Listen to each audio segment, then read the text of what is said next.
বাবার নাম হলেন নহুষ রাজার পুত্র জয়জাতি রাজার নরমেদ যজ্ঞ ও ভক্ত ভগবানের মিলন।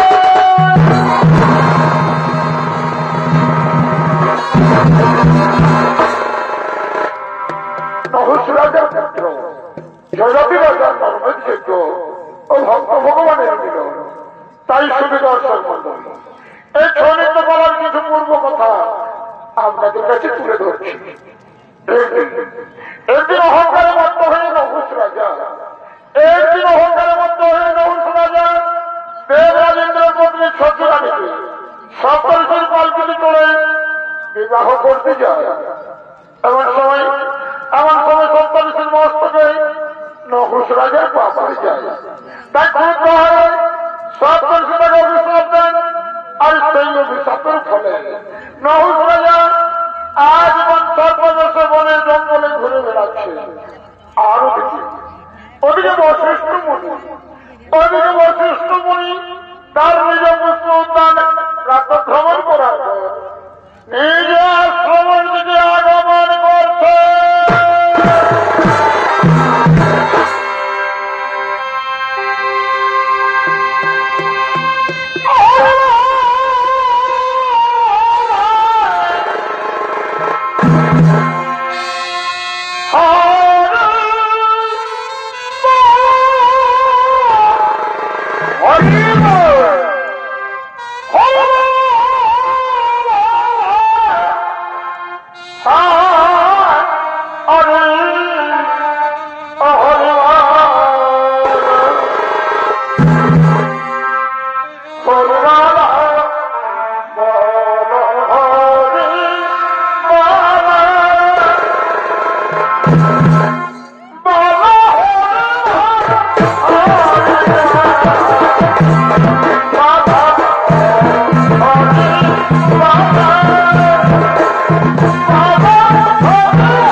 ভেঙে করে দেখাবে। তিনি হলেন বর্তমান ছয় জগতের এক উদীয়মান তরুণ ছয় নৃত্যশিল্পী নৃত্যশিল্পী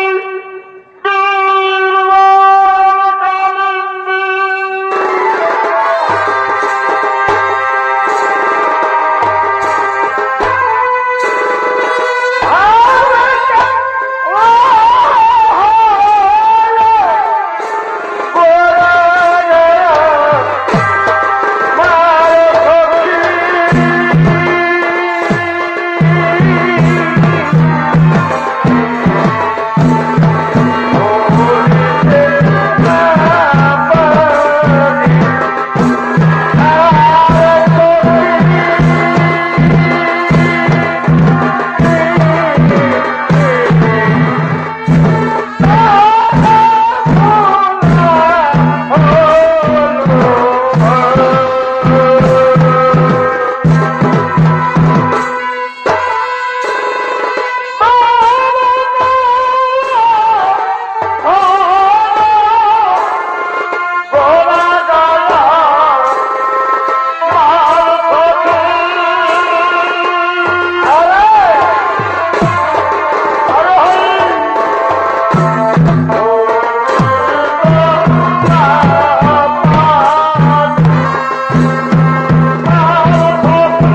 আমি বহুদিন ধরে সর্ববেশে বনে জঙ্গলে ঘুরে বেড়াচ্ছি বাবা, যে কোনো উপায় আমাকে যে কোনো উপায়ে আমাকে উদ্ধার কর। তাই বলুন বলুন গুরুদেব, কি উপায় অবলম্বন করলে আমার পিতা সেই অভিশাপ থেকে উদ্ধার হবে?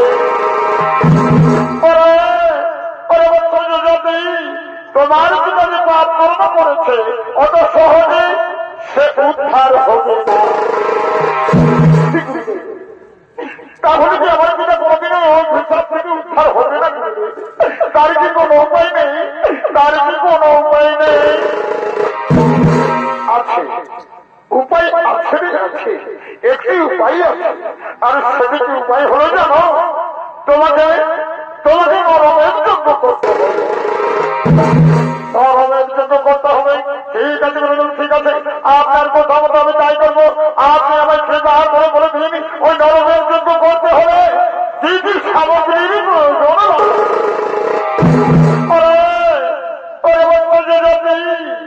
ওই নরমের যোগ্য করতে হলে তো অনেক কিছু সামগ্রীর প্রয়োজন লাগবে বাবা। তার মধ্যে যেটি হলো প্রধান, সেটি হলো কি জানো? সেটি হল ব্রাহ্মণ সন্তান। সুন্দর বালক, গৌরবর্ণ, হরিভক্ত, এবং সে যেন হয় 8 বৎসরের সন্তান। সর্বদাই থাকি যেন তার হরিপদের মধ্যে। আর সেই সন্তানকে এনে দিতে হবে ওই যজ্ঞকুণ্ডে আহুতি। কোথায় পাবো আমি সেই ব্রাহ্মণ সন্তান? কে দেবে আমার সেই ব্রাহ্মণ সন্তান? পরে বছর যে জাতি একটা কোথা কি যাবো বাবা? শিক্ষারী অর্থ পেলে অর্থের মধ্যে সে সব কিছু ভুলে যায়, এমনকি সে নিজের আপনজনও চিনে না। তার একমাত্র উপায় হল রত পরিপূর্ণ স্বর্ণ অলঙ্কার মণিমুক্তা সাজিয়ে তুমি এক্ষুনি পাঠিয়ে দাও। দেশের সারা দেশে তন্ন তন্ন করে খুঁজে বার করবে সে ব্রাহ্মণ সন্তান, আর ক্রয় করে নিয়ে আসবে ওই অর্থের বিনিময়ে। আর হ্যাঁ, ওই অর্থের বিনিময়ে যদি না পাও তাহলে তুমি এও বলে দিও যে তোমার রাজ্যের অর্ধেক রাজত্ব তুমি তাকে দান করে দেবে। ঠিক আছে গুরুদেব, ঠিক আছে, আপনার কথা মতো আমি তাই করবো। আপনি আমাকে কৃপা করে আশীর্বাদ করুন গুরুদেব, আপনি আমাকে আশীর্বাদ করুন। আমি যেন ব্রাহ্মণ সন্তান খুঁজে আনতে পারি।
তাই করতে হবে।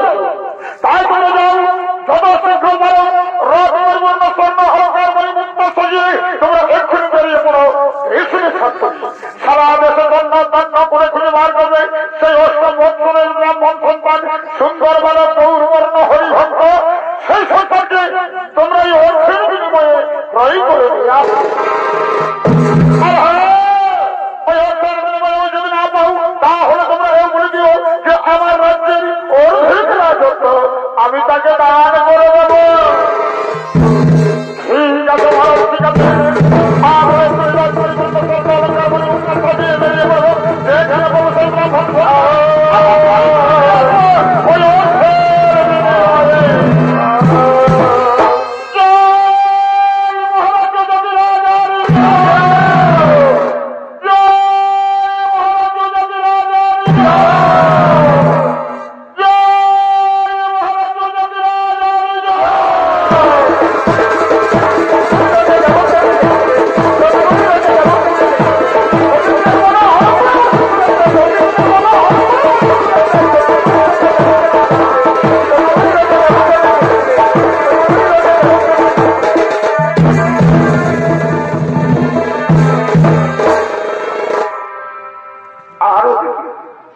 ওদিকে গরিব ব্রাহ্মণ ও ব্রাহ্মণী, গরিব ব্রাহ্মণ ও ব্রাহ্মণী তারা ভিক্ষা বৃত্তি করে দিন যাপন করে।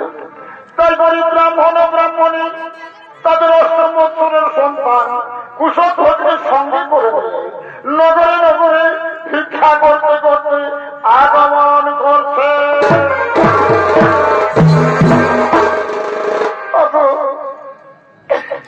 আমার মা মাসিরা বলি, ওগো দাদা ভাইয়েরা, আমাদের দুটো ভিক্ষে দাও। এই যে দেখতে পাচ্ছ, আজ আমরা সকাল থেকে লোকের বাড়ি বাড়ি ভিক্ষা করছি। আজ আমরা সারাদিন ভিক্ষা করে কিছুই পাইনি গো বাবুরা।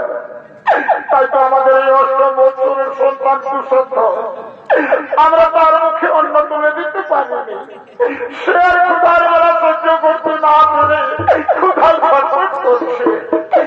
তাই বলি, ওগো বাবুরা, ওগো আমার মা বোনেরা, আমাদের অবলা সন্তানের মুখে আমাদের কিছু ভিক্ষে দাও না গো বাবুরা। এই গরিব ব্রাহ্মণ ব্রাহ্মণীকে দুটো ভিক্ষা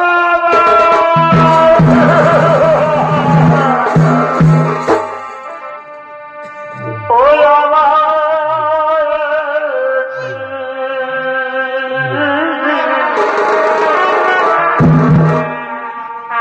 ভিক্ষা দাও বাবু।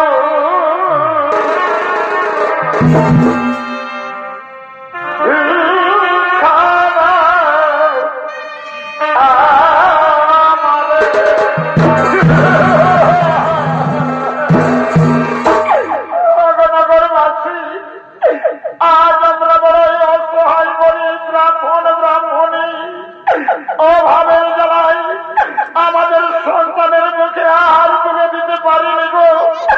আমাদের অষ্টম বৎসরের সন্তান কুশধ্বজ আজ 3 দিন অনাহারে রয়েছে। সে আর ক্ষুধার জ্বালা সহ্য করতে না পেরে ক্ষুধায় ছটফট করছে। তাই বলি, ওগো বাবুরা, ওগো আমার মা বোনেরা, আমাদের অবলা সন্তানের মুখে আমাদের কিছু ভিক্ষে দাও না গো বাবুরা। এই গরিব ব্রাহ্মণ ব্রাহ্মণীকে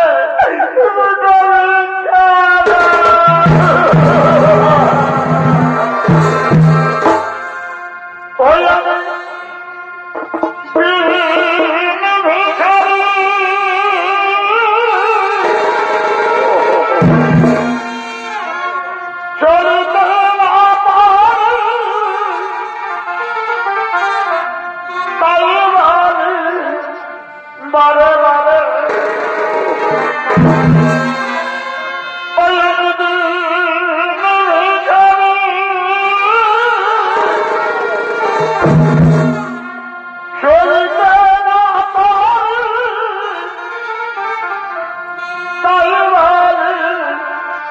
বারে বারে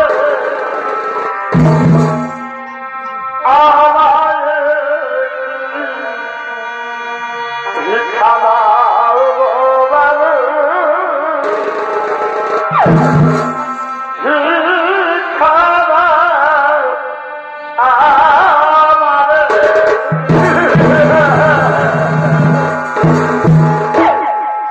আমায়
আর সেই ভিক্ষা দিয়ে আমি তোর মুখে আমি আর তুলে দেবো বাবা।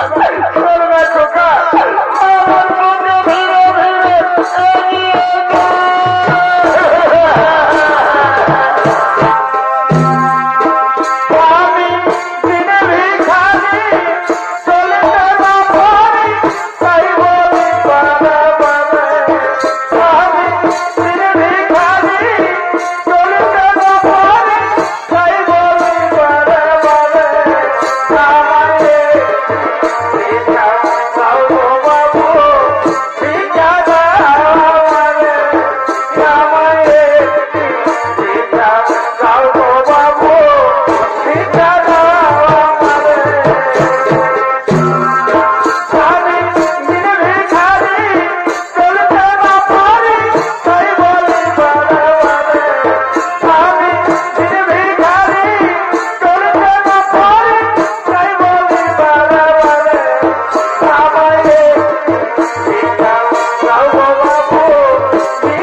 আমাদের কিছু ভিক্ষে দিন।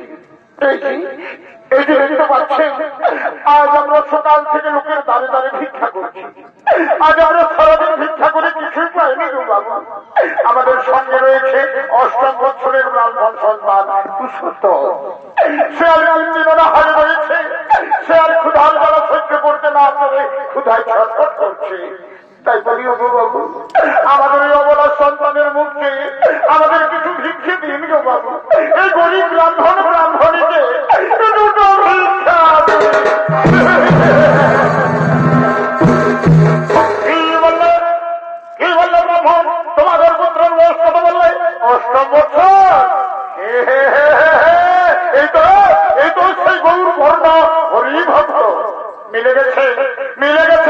জয়জাতি রাজার মনের বাসনা বুঝি পূর্ণ হতে চলেছে।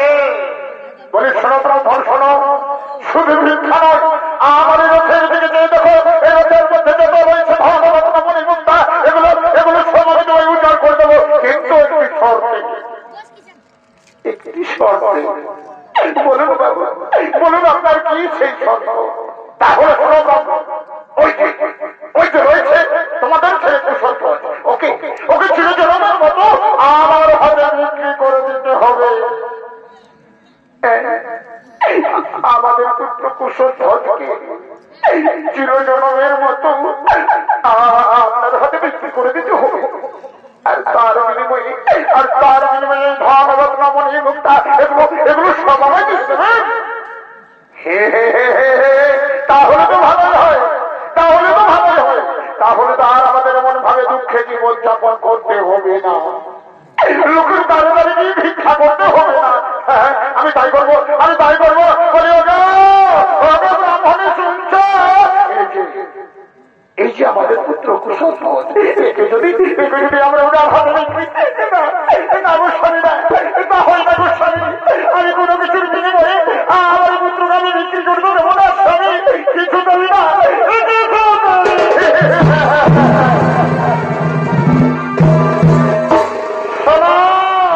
শোনো গো ব্রাহ্মণী, শোনো, এই যে আমাদের পুত্র কুশোত্তর, একে যদি আমরা ওনার হাতে বিক্রি করে দিই, তাহলে আমাদের আর কোনো দুঃখ জ্বালা থাকবে না, সকল দুঃখ জ্বালা দূর হয়ে যাবে।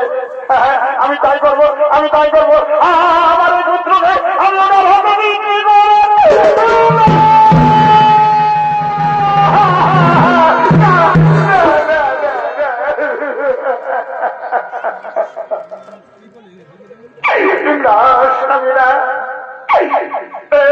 তুমি কি করলে স্বামী? এই কথা শোনার আগে আমার মৃত্যু হলো না কেন স্বামী? এই কথা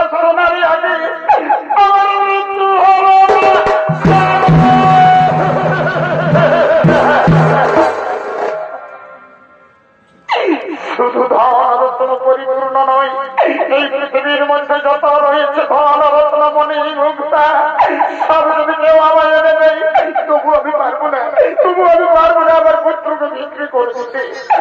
এই যে আমার কৃষ্ণ বলা পাখি, সে যে আমার কৃষ্ণ বলা পাখি, সে যে আমার কৃষ্ণ বলা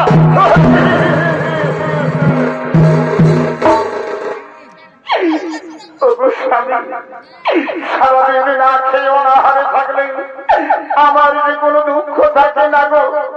ওই প্রিয় পুত্রের মুখে একবার হরিনাম শ্রবণ করলে আমার যে সব দুঃখ জ্বালা দূরে সরে যায় গো স্বামী। দাদা স্বামী না, আমার এই প্রিয় পুত্রকে আমি কিছুতেই বিক্রি করতে দেবো না স্বামী, কিছুতেই না।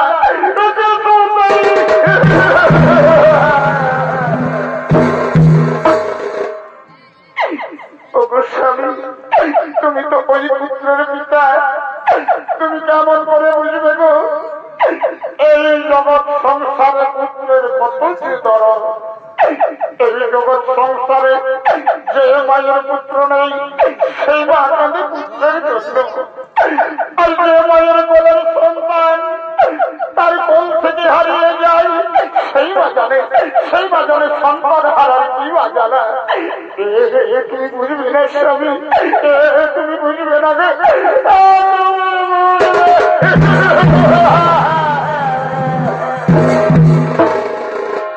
এই জগতে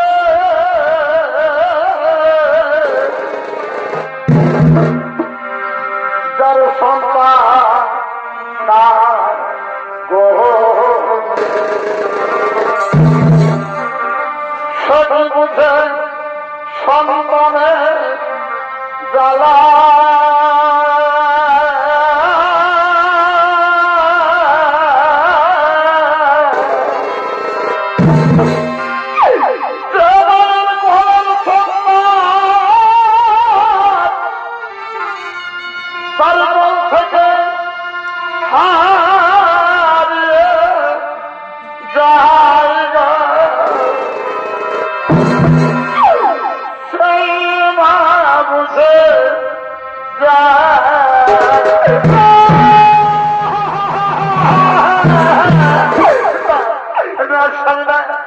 আমার প্রিয় পুত্রকে আমি কিছুতেই আমার কোল থেকে হারিয়ে যেতে দেবো না স্বামী, কিছুতেই না।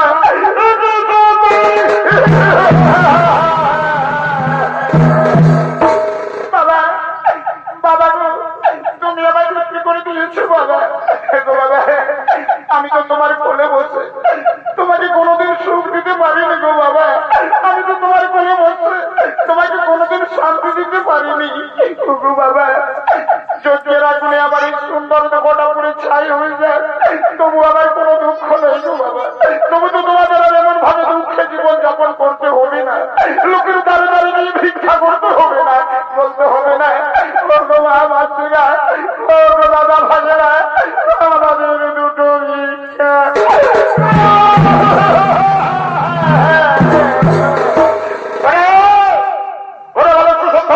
তোমাকে না বিক্রি করে দিয়েছে, চলে চলে চলছে আমার সঙ্গে। একটু দাঁড়ান বাবু, শেষবারের মতো আমার পিতা মাতাকে একবার প্রণাম করতে দিই। মা, মা গো, তুমি আর মন ভাবিছিল না মা, তুমি আর মন ভাবি চোখের জল ফেলে না মা গো। তোমাদের চরণে আমার এই শেষ প্রণাম রইল মা। আমি আবার তোমার বলেই ফিরে আসবো মা গো, আমি আবার তোমার বলেই ফিরে আসবো মা। ওগো মা, ওগো বাবা, তোমরা এখন আমার হাসি মুখে বিদায় দাও, আমার হাসি মুখে বিদায়।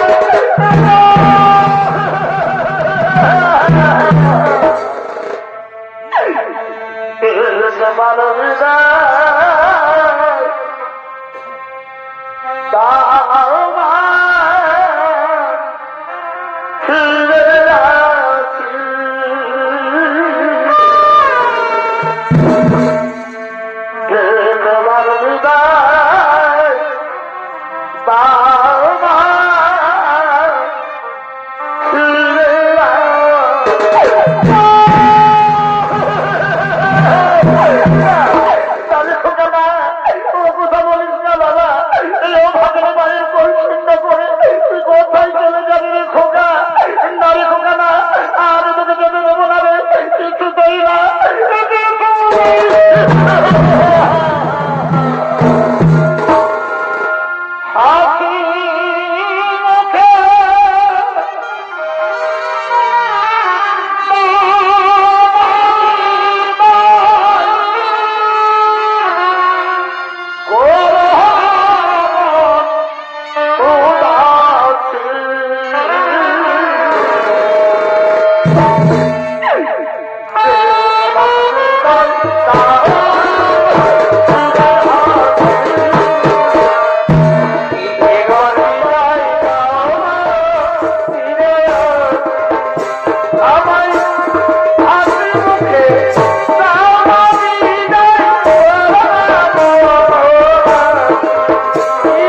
দেখে যা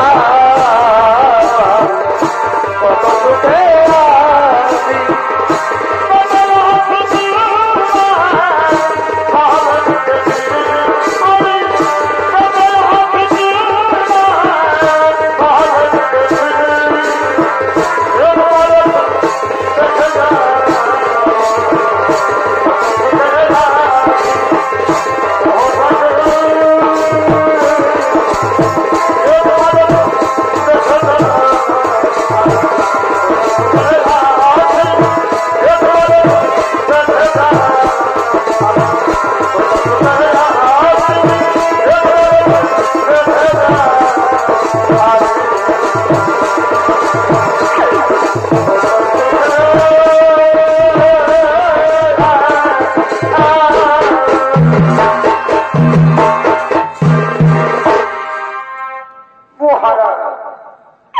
আমি এই যজ্ঞের আহুতি আপনি আমার এই যজ্ঞে আহুতি দিন আর আপনারা বিলম্ব করবেন না আমার আর বলবার কিছুই তাহলে আমি তোমার এই যজ্ঞে আহুতি দিয়ে আমার আমি করিব উদ্ধার এসো এসো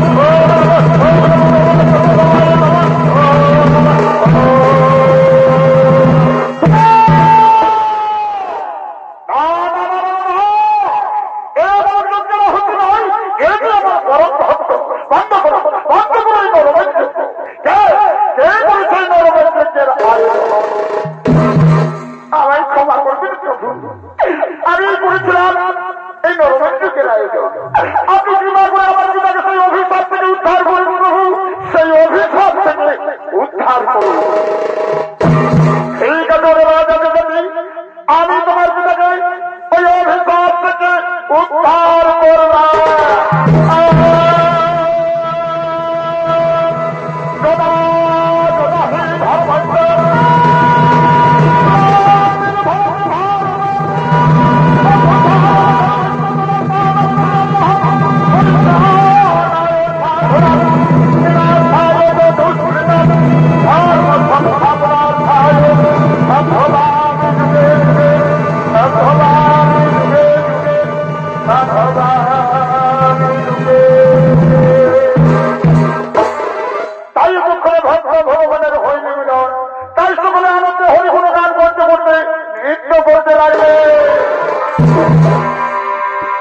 Hare Krishna, Hare Krishna.